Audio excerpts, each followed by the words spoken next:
Hello, beautiful warrior women. It's Karen McCoy here, and today we are looking at bone health.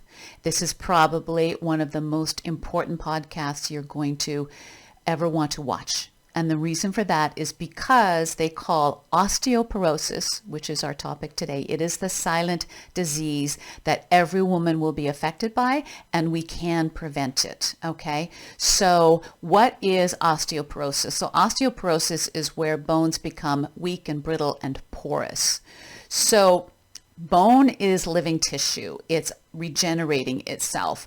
But what happens after the age of 35 is the ability to regenerate can't keep up with the bone loss. And so the bones start to thin.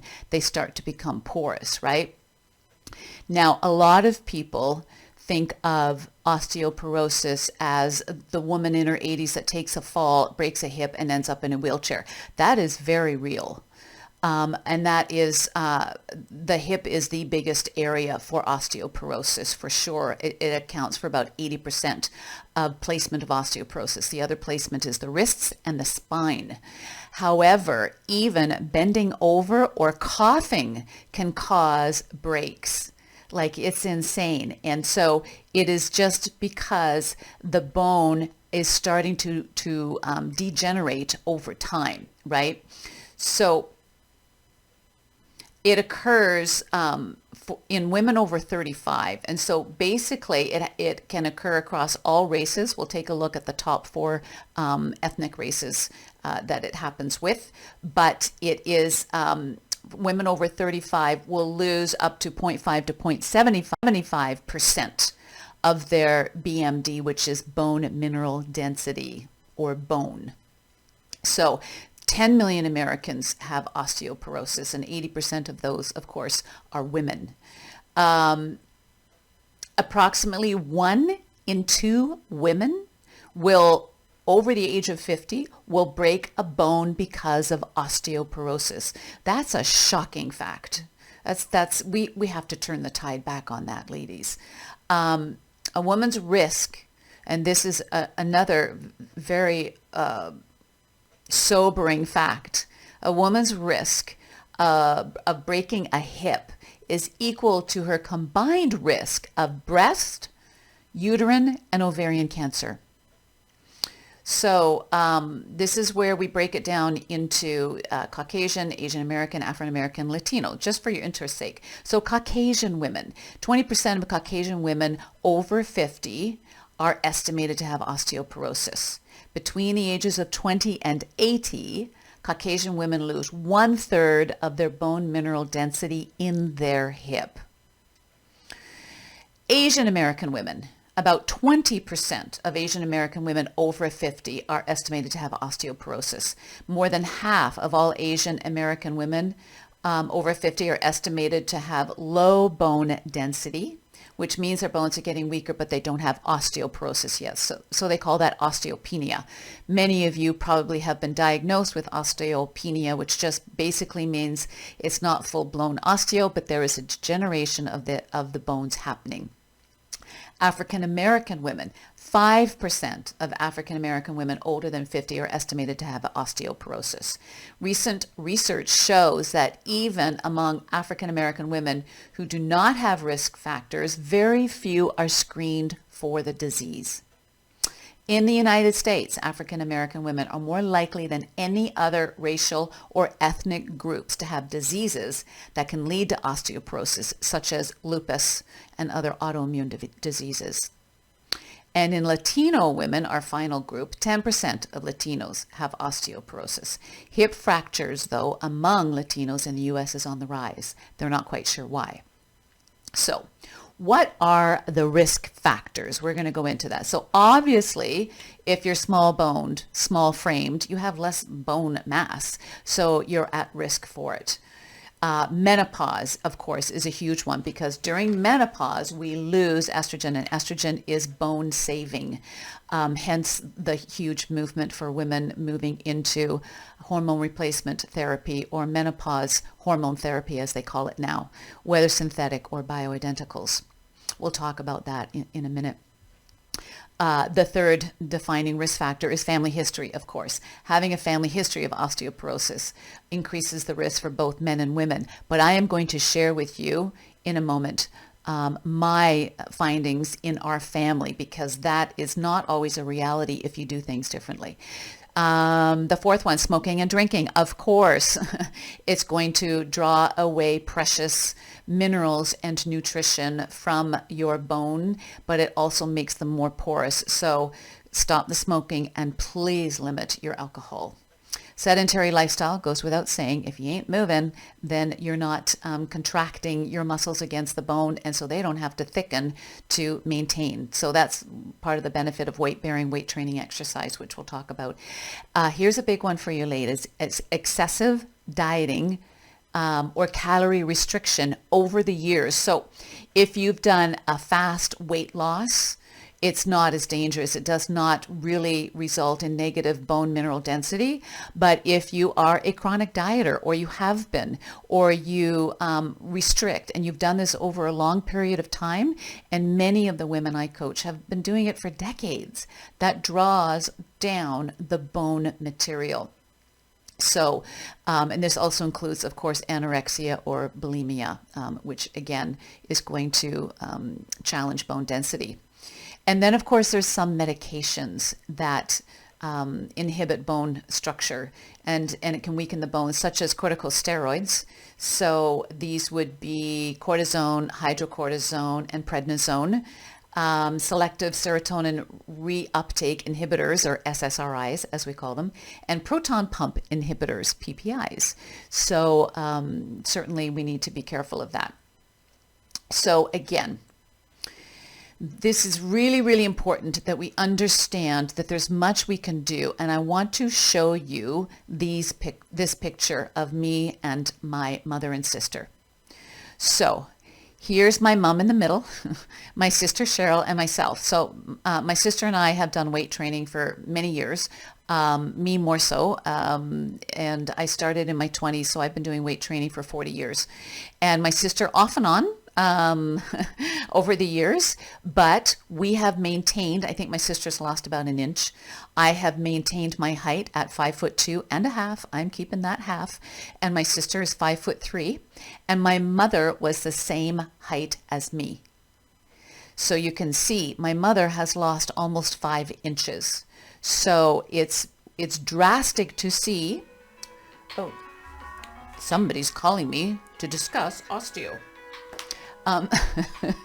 So my mother has lost 5.5. I don't know how to turn that off.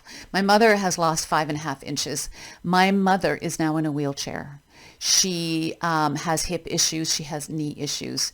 And the point I want to stress about this, guys, is that if you take me and my mother, it's like two parallel universes. So over here, my mother was a chronic dieter, wanting to keep her weight low. She was chronically trying to stay under 120 pounds for a lot of years. She smoked. She did not drink alcohol, though, but she does not like protein.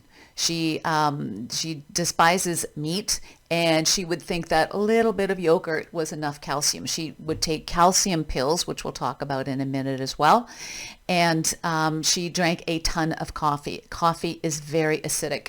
So our diet needs to be more alkalining. That's part of the problem with alcohol too, is it's very acidifying to the body. And our blood needs to maintain a pH level of between 7.2, 7.4. It kind of changes with the research.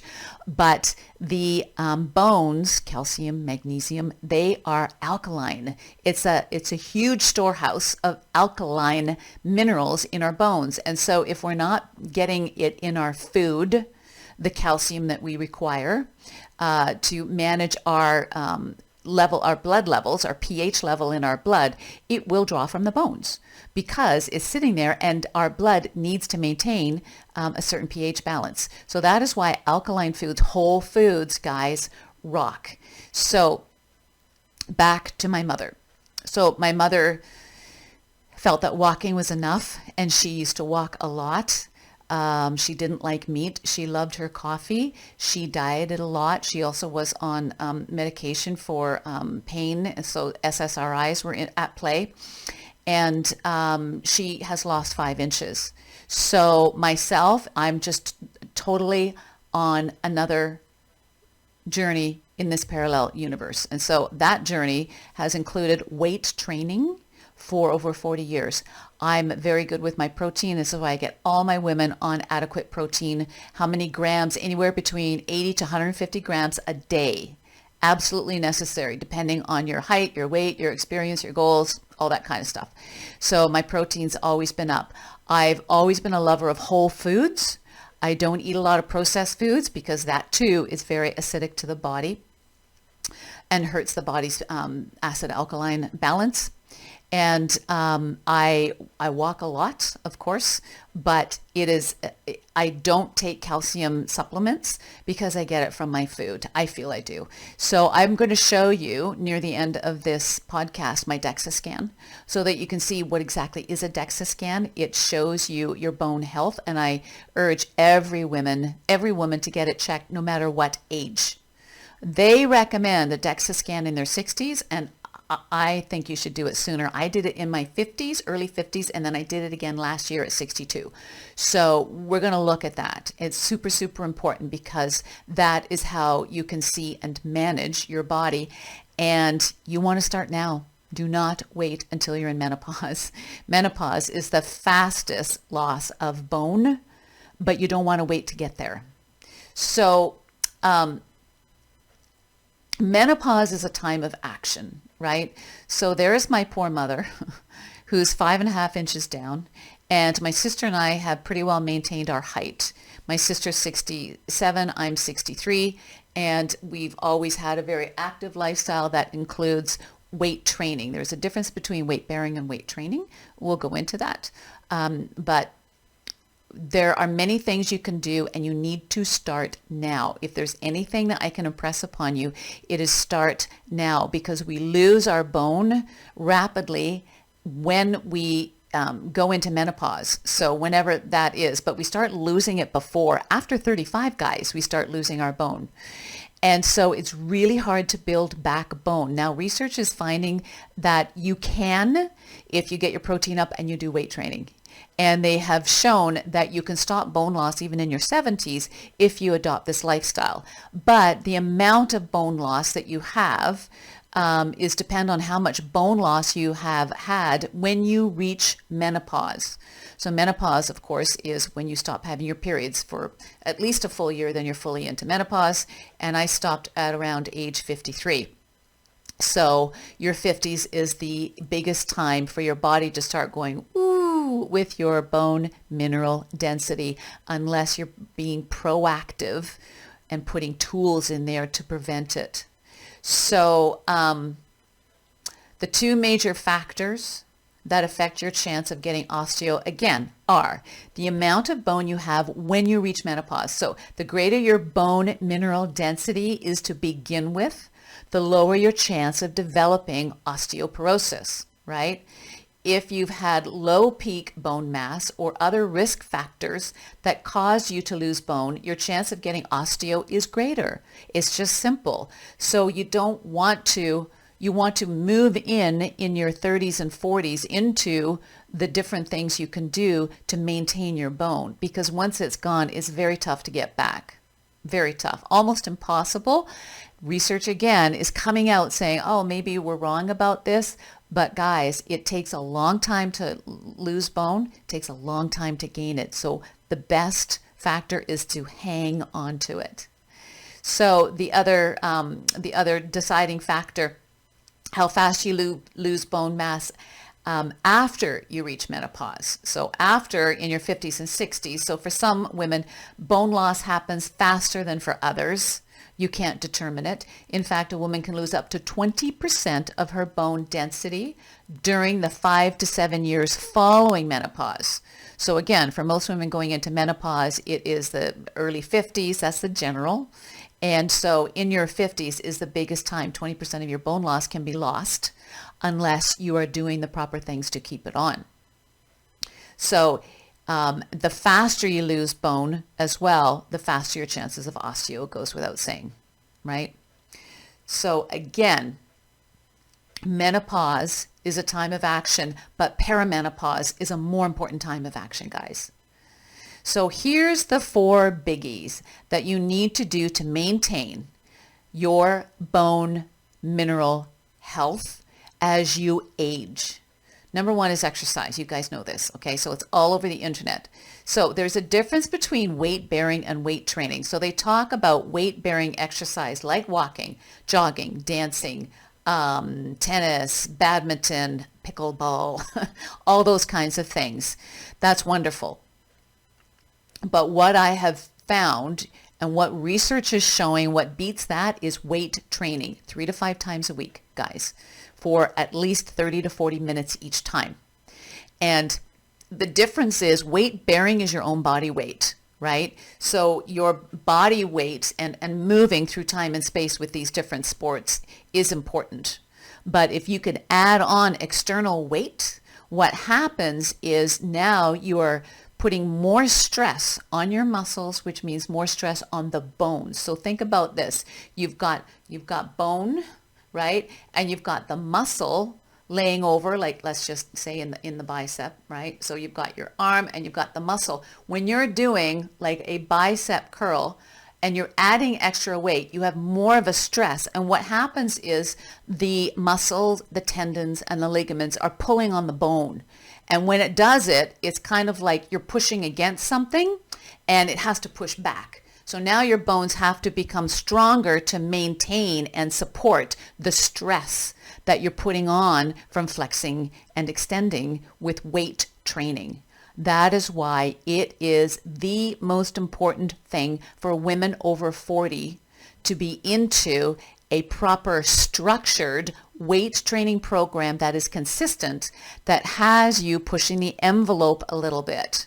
I mean, there's all sorts of better things that happen with weight training, of course, but I'm talking today about bone health.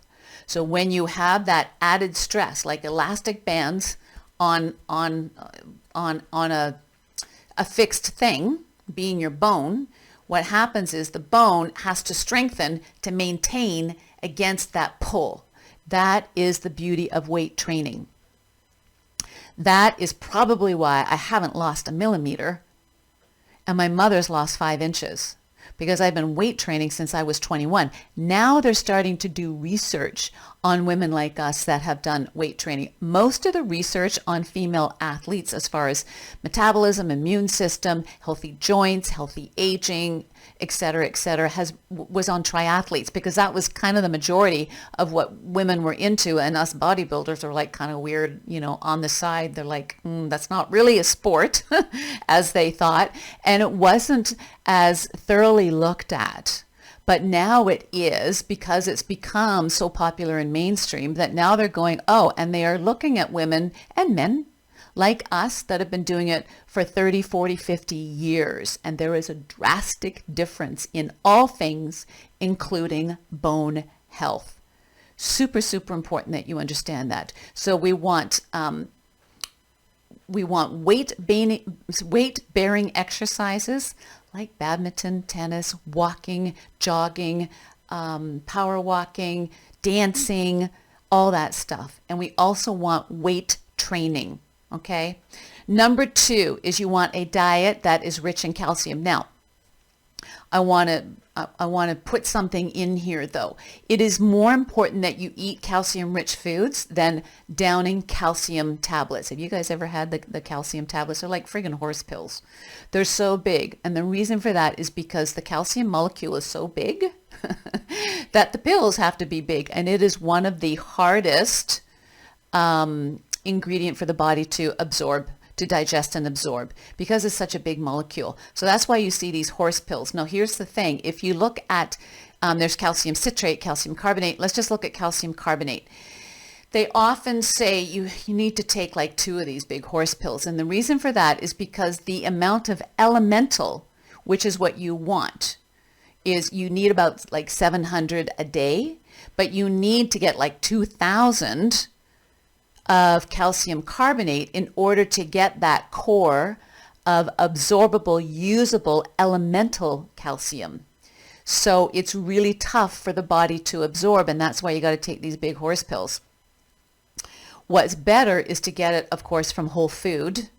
Things like, of course, low fat dairy, sardines, or whatever, if you like sardines, salmon, dark green leafy vegetables, and there's a lot of calcium fortified products out there. More important is you don't want the acidifying foods. Remember, no processed food, no alcohol or very little alcohol, of course, no smoking, all of those things. Sometimes it's more important to take out what is bad for you instead of trying to jam a bunch of good stuff in there that's good for you, because it can't work against having all that bad stuff still in your lifestyle. So sometimes if you can just adopt a whole foods diet and lower the alcohol to 1 or 2 drinks a week, no smoking, and adding your weight training, that is going to go way better, way further down the path than jamming a million calcium tablets in your mouth. I have never taken 1 calcium tablet, and I'm not going to, because I prefer it in my lifestyle. And to think that we can combat loss of bone material with 1 or 2 a day is silly, because it is a lifestyle related problem and a lifestyle related solution, guys. Your food, your movement, your walking, your hydration, all those things are super, super important to keeping your bones strong. The third one out of the 4 biggies, so we've looked at exercise, weight bearing, weight training. We've looked at a diet, calcium rich, prefer foods, and then you can supplement if you choose to, but look for elemental calcium on the pill bottle, and you want at least 700 a day. Okay, so it's good to do both. Do all of your healthy foods and all your alkalining foods. And of course, you can take your calcium. You also want to supplement with vitamin D, guys. And I take between 3,000 and 5,000 a day. And it's super, super important to take it 365 days of the year, especially if you're Canadian like I am and I live in the northern area. We don't get sun like at the equator. The people living at the equator get sun 24/7, 365 days of the year. We don't get that. The further north you go away from the equator, as you know, if you remember your geography lesson, here's Earth, and what happens in fall and winter, it tilts away from the sun. So those sun's rays are not direct, they're elongated now because you're tilting away. And of course, in the summertime, it goes back. But we're not getting enough vitamin D every day. So supplement with 3,000 to 5,000 is what I recommend for every woman, every person on the planet. Also note, multiple sclerosis is highest in the northern countries around the top of the globe. And they are recognizing low value of vitamin D in MS people. And they are actually using high levels of vitamin D now to combat MS. So it's just another spoke in the wheel, right? The third one, of course, is menopause hormone therapy, which is now called, or hormone replacement therapy with synthetic or bioidentical. This is crucial, guys, and there are so many people, so many women and some men doing their own version for men that are now doing the hormone replacement therapy. The biggest is estrogen. When we lose estrogen, we are losing the bone protector. Now, it's a whole recipe. There's estrogen, progesterone, there's DHEA, there's testosterone. I'm missing one. Whatever. And so there's 5 usually in the hormone related recipe that people do, but there's a whole bunch of other ones too that you can get tested. Some people like saliva testing, some people like blood testing, whatever floats your boat. They're still kind of going back and forth. There's a little bit of arguing between the two sides as to which is better, but if you get it done, get your lab work done and get somebody who knows how to read this, like a hormone therapy specialist, an endocrinologist, whoever it happens to be, functional medicine doctor, who knows and has done this to be able to read where you're at. So the estrogen is bone protective, and sometimes it's not enough just to take estrogen. Sometimes you need to supplement with progesterone, testosterone, DHEA. So again, this is their job. This is what they're good at, guys. And I have been on bioidenticals for 14 years. I have no desire to go off.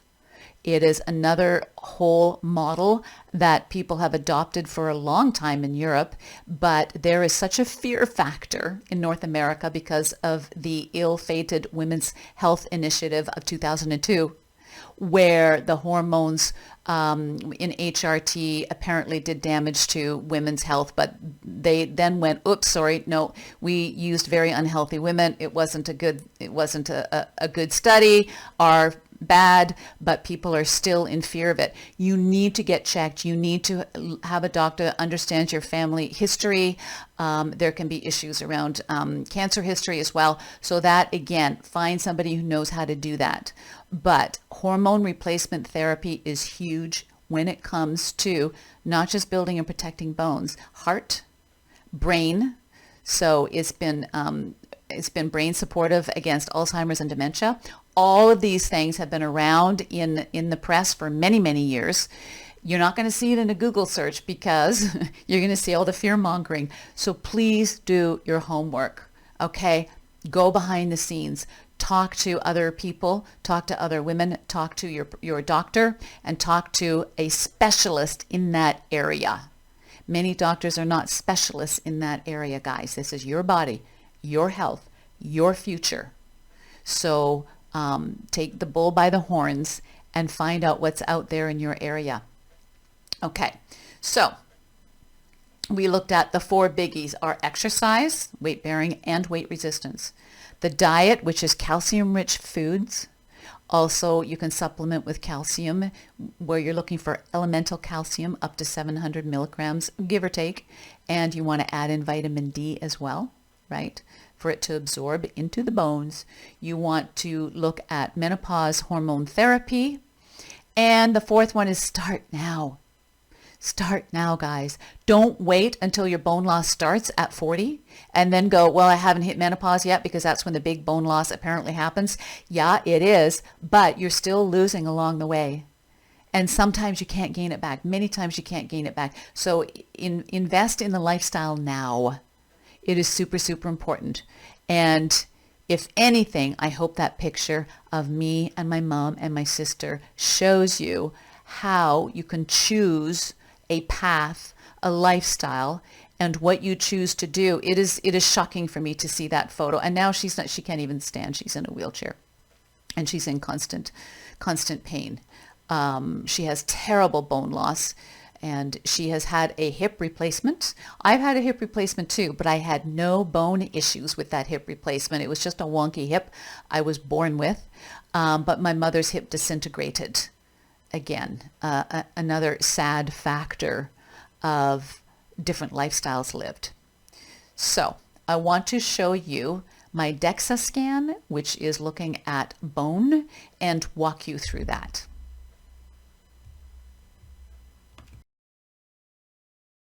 Okay, let's look at my DEXA scan. I just had to set this up. So DEXA is where it looks at body fat, visceral and adipose, of course, and bone. And so I'm just going to go over this with you. So this is me. This is me. This is my DEXA. So if you look at this, you can see where the bone, okay, is the blue, of course. You can even see my hip replacement in here is titanium. So that's my right hip replacement. And then you've got lean body mass, and then the orange is the body fat. So that is, you lay down on a machine and it goes round and round, up and down, and it takes about 10 to 20 minutes, I believe. I can't remember, but it takes quite a bit of time. You do have to pay for this for sure, unless it is at your hospital, it's already paid for. I did it when I was in my early 50s. I actually had to pay for it because they said you don't get it free until you're in your 60s. And I'm like, well, that's kind of crazy because I kind of want to see along the way what's happening. So I went to the hospital and had it done there. And then this one was done at a private clinic downtown Victoria. And so let me see if I can get up my stats here. It's kind of hard to read. I mean, they're pretty intense. And so there's a whole printout. I'm not going to bore you with this, but I just want to show you. How do I move down this? Come on, move down. Um,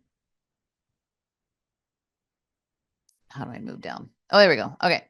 So there I am in all my glory.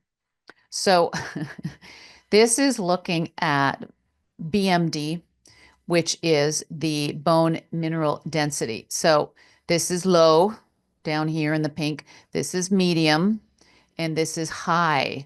So where I am in record to the rest of the population, and I'm lumped in with women of all ages. They even have women in their 30s coming in. And so I was 62 at the time. And so here I am up in the 5 percentile, even against women my younger age. So my bone mass is brilliant. Thank you very much. Um, 40 years of weight training and eating my protein. So hopefully something shows up after that long. So I was really happy to see this. I'm above most people. So they usually fall in one of these curves, and I'm up here. So that was really cool. And then we go into the body mass index, or the fat mass versus height. And so again, I'm over here in the blue, so I'm low. So this is obviously going up higher. And I'm in the 3 or 4 percentile of women. I'm around between 20 and 22% body fat at this point. I'm kind of stay there all the time. And so I don't have a lot. And so they use that to be able to estimate your overall health, right? Because higher body fat is correlated with higher disease, higher cancer rates, higher heart disease, all that kind of stuff. So I keep my body fat at a reasonable 20. Anything about 25, they say, is overweight, 25 to 30, and then anything over 30 is obese. And so, it just kind of depends on where you want to sit, what's comfortable for you. I would even like to go lower. I'd like to be like, I'm really good at 18%, but it's a compromise to get there every single day. And I know it because I've gone through a bunch of shows and gotten down to like 14% body fat, and it's tough. And 18 is where I look and feel best, but there's a lot of compromise in my day-to-day life. And I decided, no, I'm going to stay around 20, 22%. So this is just going into all the detail. I won't bore you with it. And so it has my total body fat at 29, but it's because they also add in the head and the brain. I guess there's a lot in there. And they're adding in adipose and subcutaneous. So that's the healthy stuff in the body. And then the stuff around the butt and the hips, and that stuff that we often want to lessen. So it's all added in together. So that is it. Yeah, more stuff here. So that is the DEXA scan. And I really, really recommend that women get a DEXA scan. Do it now and just follow it. Do it every 5 or 10 years. I've always been very curious about bodies. Obviously, I'm in the business of bodies and health. And now I'm in the business of healthy aging. I wasn't in my 20s and 30s so much, but as an aging athlete, aging woman, that has been my focus for many, many years.